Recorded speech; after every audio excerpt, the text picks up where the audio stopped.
welcome back to Pittsburgh. Well, thanks, man. Yeah? Good to see you again. Back. Yeah, man. I'm fucking super stoked. This tour's been, well, it's been kind of two parts of a tour. There's been like the COC Clutch thing. Mm-hmm. With Mastodon, right? And some with Mastodon, yeah. and that was just tremendous. So much fun. Fuck, dude. So much fun. Well, I don't really know the Mastodon guys, or I didn't. I do now. Mm-hmm. But, obviously we've known the Clutch guys forever. Yeah. But the Mastodon guys are super nice. Yeah. And it was fun. It was a nice package. Yeah. And it was a nice way for us to come back out to a lot of people and still real quick on you. Oh, you're good. And it was nice. It was a nice way for our old buddies to like come and say, hey, here's COC again. Yeah. You know what I mean? Yeah, I mean, yeah. Come back out with pep and stuff. The 90s version, right? Yeah, we've had a couple. Yeah, absolutely. The first time I actually saw you guys was in 1990. Wow. With Blind. Well, you were with Soundgarden, and Danzig. And Danzig. Metropole remember that here. show very well. Yeah. Yep. Yeah. That was one of my favorite tours of all time because I got to see not only Mac Cameron play every night, but I got to see fucking Chuck Biscuits play every night. Yeah. Oh, fuck, come on, are you serious? Yeah. Like, and you couldn't get more opposite in terms of guys. I mean, you have, like, truly one of the best technically, before you get a Portnoy and all the fucking, between the Buried and Me, crazy drummer guys, when you're talking about Matt Cameron-y kind of, because he's got that Stuart Copeland fucking shit technicality. Going on. He's got that. Yeah. And he can make an odd time just seem normal. And then you got Chuck Biscuits, who is like fucking, he's a monster. Yeah. There's never been. He's in a class all his own. Yeah. Still to this day,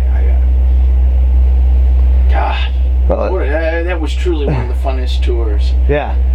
I've ever done. It was just and the amount of shows, which I've seen a ridiculous amount, but it's still one of my standout favorites. And to see, anytime you get to see three fucking killer bands, and now was that the night? Did we play a different room?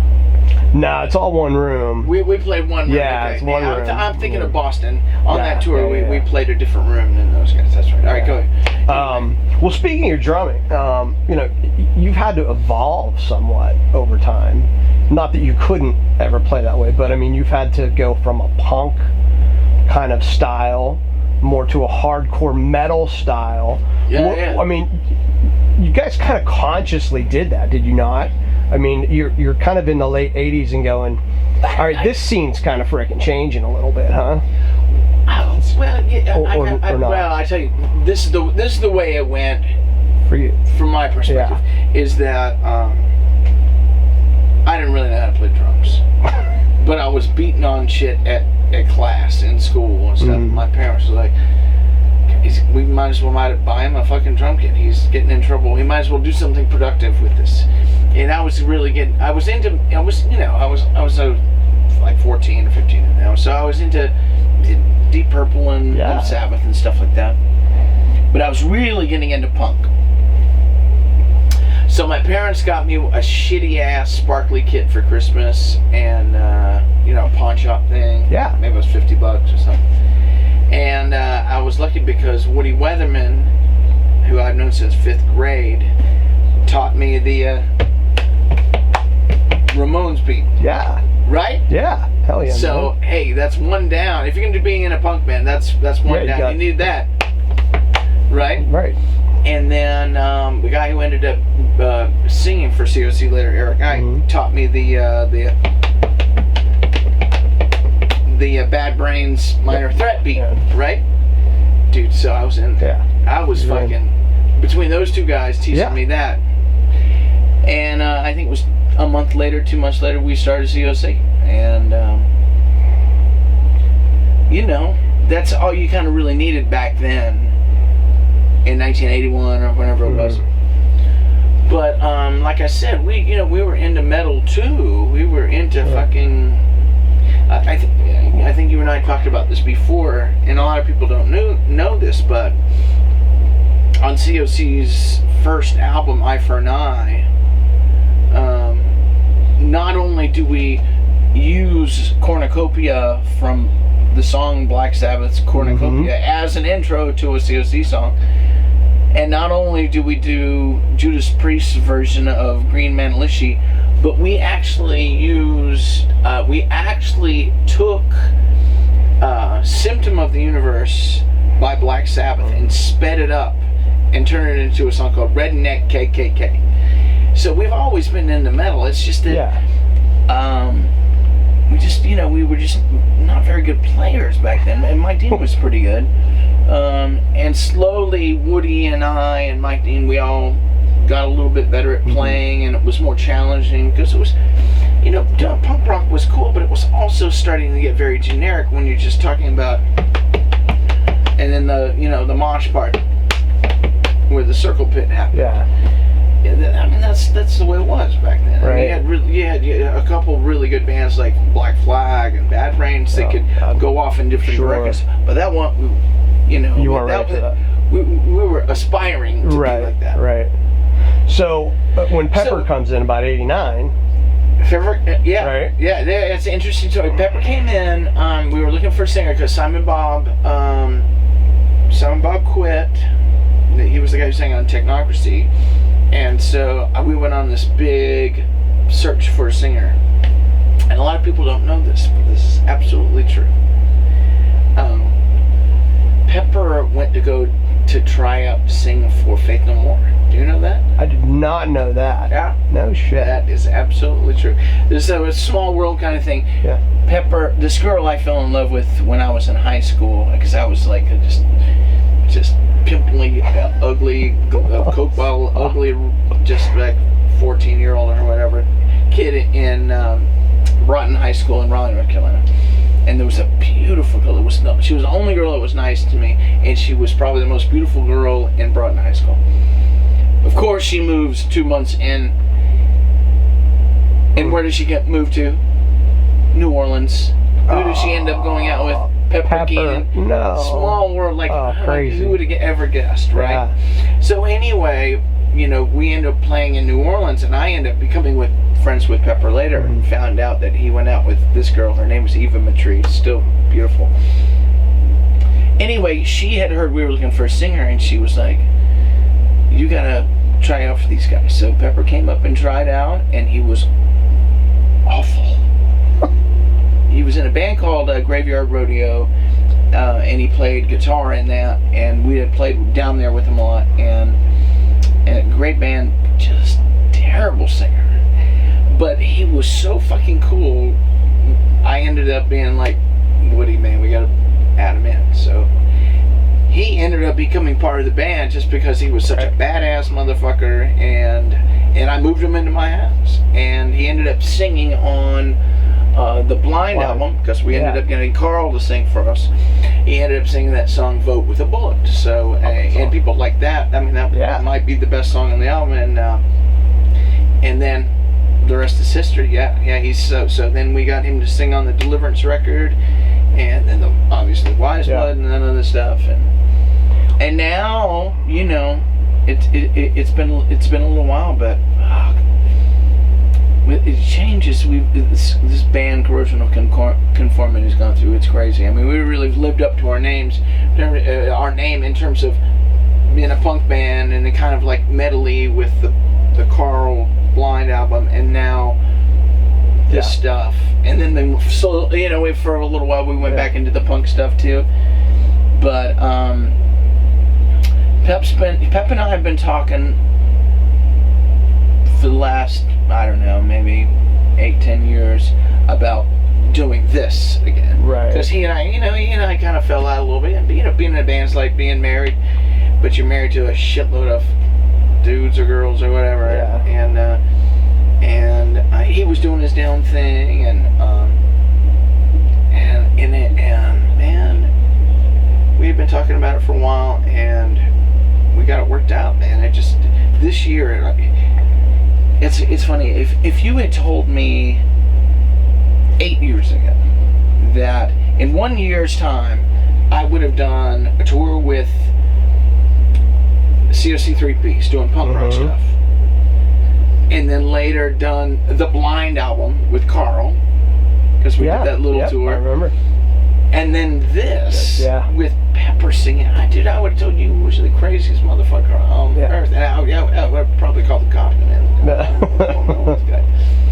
Anyway, but it's been great, and we really picked it up. The first day of rehearsal when we got together to do our thing, and we did a little European thing in March to see how things were going to go, and the first day of rehearsal was sketchy, dude. To be honest with you, I was a little nervous. I was like, you know, how are we going to get along? How are we going to play? First rehearsal was shitty. For me, it was shitty. Yeah. They played great. Next day, it was like fucking, we had never stopped. And that's the way it's been since then. It's just been like, we have so much fun. And it pours off the stage now. I think people really see it, and people can feel it. Like we're up there having a great time. We're really having a great time because we're doing stuff from all the way from Blind all the way up to Arms of God. A lot of people didn't think I would play Arms of God stuff because I didn't perform on that. I was like, there's good songs on that motherfucker. Let's do it. And it's just been. I wouldn't say it's been magical, but it's been fucking so much fun. It really has. And people have been so pumped for this, including myself. And then there's this anticipation, obviously, of a new record with Nuclear Blast. And they've been very supportive. Dude, Monty Connor has been calling me for a year and a half. The guy from Roadrunner Records, he's been calling me. It might be longer than that. And he said, because he heard the rumors, because I've been like, me and Pepper are talking about doing this thing again. He said, dude, Deliverance is one of my favorite records of all time. You've got to fucking do it. And I'm going to sign you guys. I was like, well, hold on. Then. Right. He said, well, I'm going to call you every, I think he said every 2 weeks. I said, Monty, just call me every month. And I'll let you know what's going on. And sure enough, he called me every fucking month. Emailed me, texted me, was like, what's going on? And it ended up working perfect. We got a fucking great deal with them. The people at the record company are pumped. We're pumped. It's going to be a fucking sick record, dude. And you guys start recording after this tour? Is that the plan, or have you got some? Well, I don't know if we're going to start recording, but we're definitely going to start writing. Yeah. But I don't, we're pretty prolific dudes, and the great thing about COC2 is all four of us can write music. Mm-hmm. Like, even the dumb drummer can write. So, I wrote that song Albatross, so my favorite. A lot of people don't know that. So I think we're going to have a vast amount of great material. It's just going to be us deciding how to, trim it down. We'll probably work with our... I know for a fact we'll work with John Custer, who's done all our records since Blind. But the only thing I don't really know is where we're going to record. I would like to do the drums at Dave Grohl's studio. I knew you were going to say it. Yeah, well, you have a good relationship with him. You've known him since he was a little kid, right? Yeah. When he and I were little kids, I put his first band's album out, Dame Bremen. It's like in '84 or something. I had a little indie label called Nocore, and he. And so since then, he's been super cool to me. I mean, it's nice to have a billionaire friend who has a studio. Anyway, so I think that's gonna happen. His drum room is, and a lot of people go in there to do that. Like I think Alice in Chains went in there and recorded just drums there. I think Rush might have done some stuff in there, but it's a great sounding room. And him being a drummer, he kind of modeled it that way. But, yeah, that's exciting. So what you being a COC fan, and you being a COC fan for some time, what would do you want to hear Deliverance 2, or what would you be interested in hearing? Yeah, I mean, because that's what they, you know. Obviously, that's the thing that we're like, oh man, I hope it's Deliverance 2. I want to hear, you know what I mean? Well, I mean, yeah, I mean it's typically a COC fan of Pepper. Yeah. The favorite album, Albatross is my favorite song that you guys have ever done, and I'm not saying that because you said. I mean, if you listen to that, I say it like immediately. Okay. And when you guys cover Sabbath, I fucking just. I mean, you guys put that up one Sabbath tribute album. Yeah. Fucking. Yeah, I know. I just love that shit. Nativity in Black song. Yeah, Nativity in Black, and so. But I also want to see. I mean, you guys have all grown since then. Yeah. So I don't know if I want like Deliverance 2 or Deliverance Squared. I don't want it to be exact like you guys just recorded it the year after. Just want to have some badass tunes. Exactly. You know what I mean? I mean, whatever you guys do, it's going to come out of you guys. Yeah, exactly. And you all have that it's gonna style. Have Pepper's voice. It's gonna have Woody's. So it's going to be cool. Yeah. I mean, it's going to be cool. I don't think there's any. And I'm not saying that to kiss ass, but I know, I don't think you have to I know what you're worry. saying. I think it's easy for people to say Deliverance 2. I mean, what the fuck does I that think mean? this one will come out of you like, and it'll be there. Yeah. Maybe if you go and do a second one, you might be like, that's maybe when, because you've had a long time for this. You know, it's kind of like it's been building up. So I think a lot's within you guys. What are some of your favorite COC songs?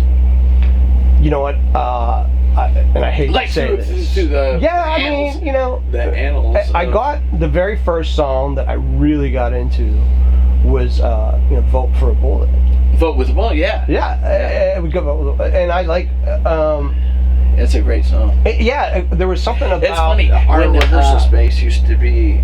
This was in Raleigh, North Carolina, and it was literally across the street from my parents' work business parking lot.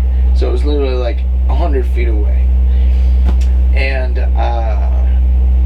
my parents always were super supportive of COC. They bought our first van. They bought, they helped us put shows out of there. I remember Pepper called. He used to work at a pizza place when he was in COC. This is before we had recorded the Blind album. He said, "Man, Mule, man, you gotta come down and check out. I wrote this song, man. It's killer." And I was like, okay, Pep, I'm at my folks' work, man. I can't leave right now. Man, the best song I ever wrote is fucking killer. You gotta come down right now. And I was like, God damn it, okay. Mom, Dad, can I go down and check out Pepper's new song? And they're like, yeah, you do whatever the fuck you need to do, whatever. They didn't care. So I went down there, and I remember hearing him go, I was like, holy fucking shit. This is it, right here. Yeah. You just know. And it was, because that was early on into the drop tune stuff. This is 89 or something. Everybody drop tunes and does all that kind of shit. Now, and a lot of people have 7-string guitars and all that. This is 89, you know what I mean? There wasn't as much of the drop D going on. Yeah, and I remembered him showing me that and going, holy fucking shit, that song is heavy. I'll tell you a cool story. I was let in earlier to the show, and Down was doing their meet and greet, and Clean My Wounds comes on, and on the PA. On a PA, because it's like the Black Label was doing their meet and greet. Everybody's there. So there's all these people around and everything. It was the Black Label down. So and it's blaring, and the whole fucking band is just jamming out, including Pepper. I mean, really? just like it was just like that moment of being a fan and just being like, that's cool, man. I mean, they were just into it. It was cool to see all those guys kind of. That's cool. And it was great to see them with their people too. They hugged everybody. Oh yeah. Greeted you know what I mean? Looked everybody in the eye, talked to everybody. And I love to see bands that actually. Yeah. And I know how you are with fans too. You talk to everybody, stick around, and that's a really cool thing. My other favorite thing is I don't know why we're talking about me, but one of my favorite titles, Paranoid Opioid. Paranoid Opioid, yeah. It's just a cool title. It is, and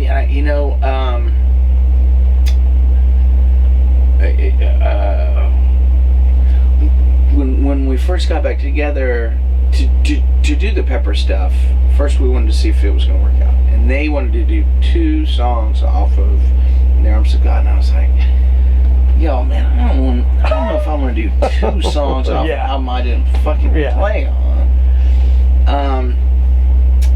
And you know, I had heard the album. I thought the album was good, but fucking Paranoid Opioid is such a fun goddamn song for a drummer to play. Yeah, Stanton just fucking killed it. And now the way I put my spin on it, you'll see tonight. It's so fucking badass. Not to say I'm doing it better than him. I just do it. I do it Reed Mullin style. And you enjoy it. Yeah. And it's just fucking crushing, dude. It's so much fun. Yeah. It's so good to see you guys out on the road again. Right on. I appreciate it. Yeah, man. Thanks so much for spending time with us. Hey, appreciate it, man. So good to see you again. Yeah, appreciate it, good to see you again for sure. Yeah, and keep coming around. Well, I think we'll be back again soon. Hopefully. Good. I think this is something we're not gonna. You know, Phil's obviously busy doing 1,000 things, and and Pepper really wants to. Yeah. I think we felt like I